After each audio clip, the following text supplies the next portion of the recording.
Welcome to our second hour here in our Between the Years program. We're recording on the afternoon of Tuesday, the 23rd of December. You'll hear this weekend between Christmas and New Year's. So season's greetings to everybody of whatever persuasion, right? Especially to those of goodwill. And remember now, Reverend Pinckney is in jail thanks to the machinations of this despicable machine. So it's Edward Pinckney, Pinkney, number, hashtag in other words, 294671, 294671, G. Robert Cotton Correctional Facility, G. Robert Cotton Correctional Facility, 3855 Cooper Street, Cooper, Jackson, Michigan, 49201. That's 49201. So send some support to Reverend Pinckney, a card, a greeting, political encouragement to hang tough, because he's going to hang tough, but it's easier if people are clearly standing behind him. All right, so we're still going through this report by Near Rosen, the 55-page single-spaced report that essentially repudiates the entire crackpot lunatic policy of Samantha Power, of Susan Rice, of John Forbes Kerry, of that crazy woman Patterson, right? Her love of the Muslim Brotherhood. She tried to overthrow General Sisi in Egypt, right? The embrace of Hamas, because Hamas is approved by Turkey and by Qatar. This is no good. So Near Rosen, a realist, he says again, the Assad government is not the worst in that region by any stretch of the imagination. They have good health and education and social welfare. I would add, they have price subsidies. They have price subsidies on bread, on rent, on cooking oil, on heating. They have a panoply of stuff that we could dream about here. And again, it mainly helps the very poor. And you'll find the middle-class, blasé, pro-Western individualist who wants a Mercedes-Benz and says, it doesn't help me, I want a Mercedes-Benz. Don't tell me about helping the poor to buy bread. Well, I'm sorry. That's exactly the ball game right there.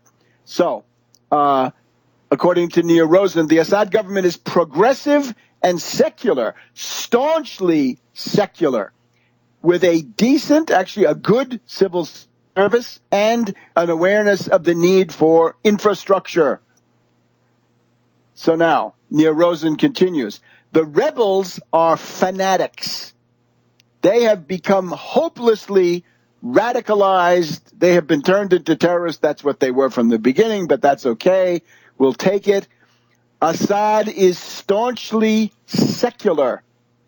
In other words, he says it's not that the Assad people are Alawites and they're fighting as Alawites against another group which is sectarian Sunni. No, it's that you have Sunni sectarians, I would say crazies, selected by Bandar and company, against a government which is in some respects Alawite in origin, but mainly it's staunchly secular. This is secularism against religious fanaticism. That's what it is. And Rosen gets that too. Robert Malley, of course, is going to get this. That is not encouraging. I can't imagine Robert Malley doing anything very good. But anyway, one of the things we want is we demand the publication of that report. So Near Rosen, Nirrosen, wouldn't comment for a story about this in Foreign Policy Magazine, that website. We want to see that report, because that report is a key to overthrowing the warmongers. And, of course, as soon as I say warmongers, remember, I should have mentioned this before, our slogan for the holiday season is hashtag Fire Allen for Xmas.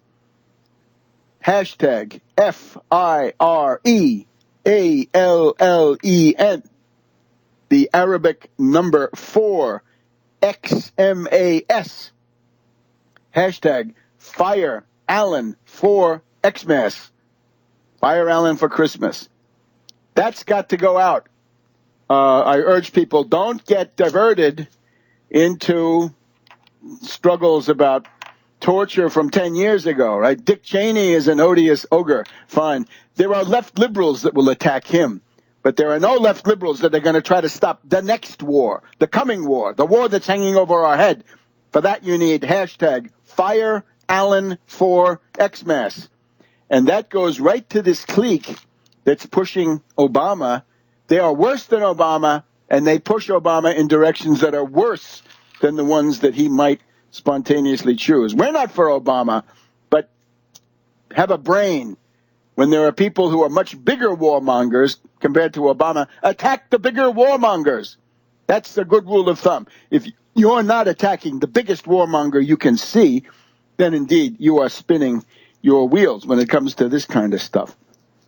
Now, let's see, and ISIS. ISIS is in trouble. ISIS could be finished off. That's why Allen is working so hard. Allen is working and scheming day and night how to save ISIS. That's what he's doing. He says, we want to use ISIS against Syria. We want to use ISIS against Iran. We want to use ISIS in Chechnya against Russia. Well, no. Stop Allen. Fire Allen for Xmas. But the other thing here is ISIS itself, right? They have been, in spite of the fact that these airstrikes have not been as big as we wanted more. We wanted 1,000 bomber raid on one day, 1,000 sorties one day. Remember, Iraq, 1 month, 100,000 sorties 24 years ago. This time, 10, 20 sorties. We need more. Clobber ISIS. Clobber ISIS. Those are killers, right? No matter where they go, they're going to be killers. And here's the thing. A lot of their dupes and recruits, their useful idiots, have now seen the light and they're trying to leave. And what does ISIS do? They kill them. In effect, they shoot them in the back when they're trying to run away from this futile and idiotic conflict. The reports are now that ISIS has executed 100 would-be defectors. And largely, these are people who came from Europe, and they were caught up in the hype, right? That ISIS was sophisticated, that it was a potent force, that it was formidable, that it was going to conquer the world for the caliphate, and you wanted to be part of it, and it was going to be a cakewalk. That was part of it too, the ISIS cakewalk. And now, of course, winter is there. There are bombings, not enough, but there are bombings. The Kurds are hanging tough. The Syrian army is implacably marching towards Aleppo, actually trying to clear out neighborhoods of Aleppo. There's increased resistance coming from the Iraqi Kurds, increased resistance from the Iraqi army. The Shiite militias of the lower Euphrates have gone north of Baghdad and are effectively fighting and killing these ISIS characters. Remember, this is the CIA secret army in the Middle East. Started in Syria and Iraq in the mid-aughties. It was moved into Libya. It was then moved into Syria. And now it's what you see. It's 30 to 40,000 hardcore crazies. And if they are hurled into eternity, then the CIA's ability to act in the Middle East is strongly undermined. So they've killed 100 of them, mainly Europeans who are disillusioned. Back in a minute.